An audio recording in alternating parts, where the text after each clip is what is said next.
Assalamualaikum warahmatullahi wabarakatuh. Di video kali ini kita akan membahas tentang teori hierarki dari cerpen Belian karya Korrie Layun. Yuk langsung ke pembahasannya. Jadi kita akan membahas tentang teori hierarki tokoh Sentaru dalam cerpen Belian karya Korrie Layun Rampan. Sentaru sebenarnya ingin terus menjaga budaya Belian di kampung halamannya, tetapi sang ibu lebih menginginkan agar ia menjadi dokter untuk membawa perubahan di kampung halamannya, agar tak lagi menjadi masyarakat yang menganut animisme. Sebagai seorang manusia, tentu hal itu membuat bingung Sentaru. Hal ini akan berpengaruh pada psikolog Sentaru. Cerpen Belian karya Korrie Layun Rampan ini sebenarnya banyak yang membahas budaya Belian. Namun terselip juga permasalahan konflik batin tokoh utama di dalamnya. Seperti yang dijelaskan di atas, hal tersebut akan berpengaruh pada psikologisnya. Sentaru sendiri menurut dengan ibunya untuk mengenyam pendidikan di kota, padahal ia ingin terus berada di kampung halamannya. Perbedaan lingkungan sekitar juga turut mempengaruhi psikologinya, sehingga psikologi di dalamnya sebenarnya cukup kental.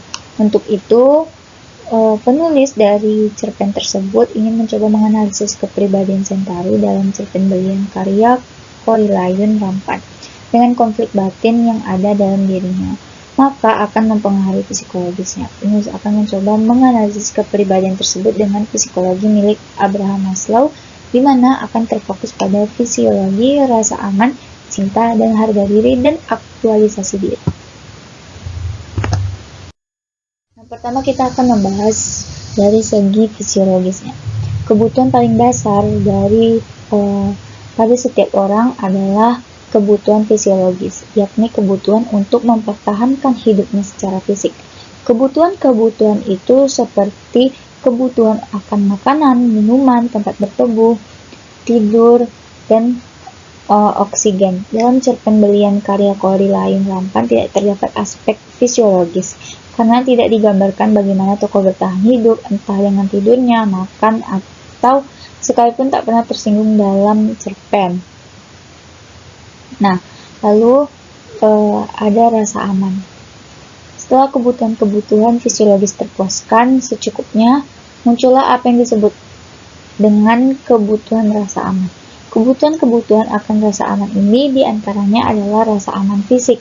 Untuk aspek rasa aman, beberapa digambarkan dalam cerpen.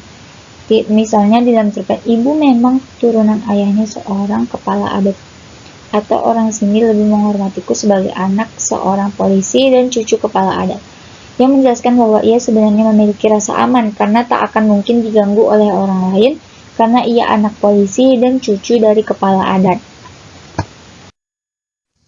Selanjutnya ada rasa memiliki dan kasih sayang. Kebutuhan selanjutnya adalah rasa memiliki dan kasih sayang, yang mana akan mencakup keinginan tentang cinta, kasih sayang, merasa memiliki, dimiliki.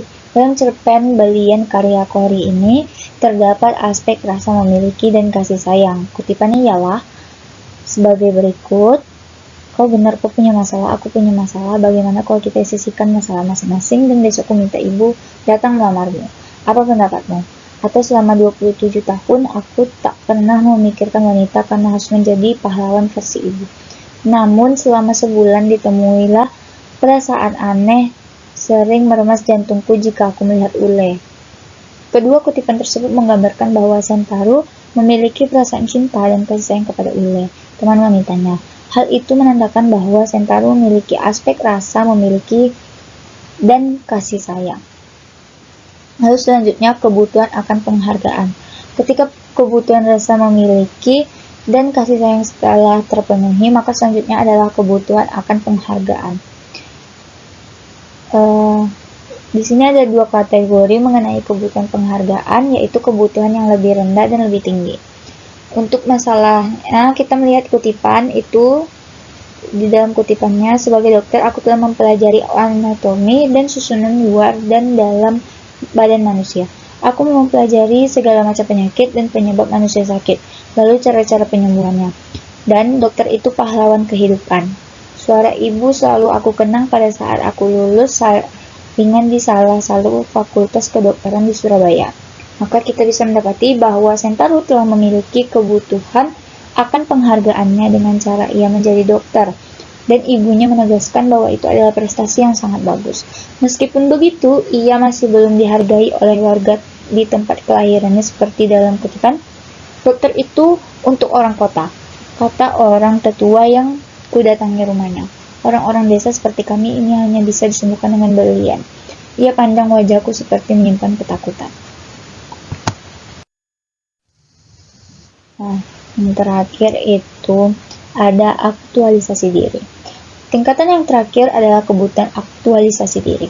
Kebutuhan aktualisasi diri adalah kebutuhan yang tidak melibatkan keseimbangan, tetapi melibatkan keinginan yang terus-menerus untuk memenuhi potensi. Maslow melukiskan kebutuhan ini sebagai hasrat untuk semakin menjadi diri sepenuh kemampuan sendiri, menjadi apa saja menurut kemampuannya.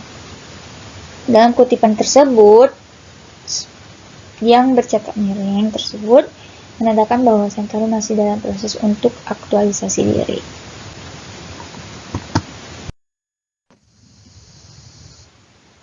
Lalu kesimpulan yang bisa kita dapat dari analisis kita itu, tidak adanya aspek kebutuhan fisiologis dalam cerpen Belian karya Kori karena memang tak digambarkan sama sekali. Lalu tokoh Sentaru memenuhi kriteria kebutuhan rasa aman karena ia anak seorang polisi dan cucu kepala adat.